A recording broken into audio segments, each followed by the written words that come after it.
প্রয়াত মুকুল রায় বয়স হয়েছিল 71 বছর।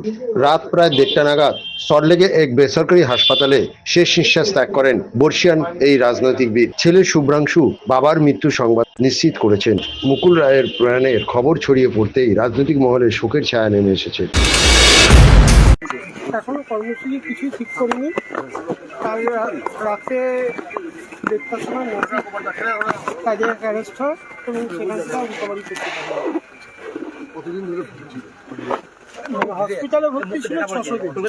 ক্ষতি হলো কার কি ক্ষতি হলো জানি না, তবে আমার মাথার উপর থেকে ছাদ চলে গেল। উনি 600 দিন হসপিটালে ভর্তি ছিলেন, তার আগে থেকেও শরীর খারাপ। কাল রাতে উনি মারা গেছেন।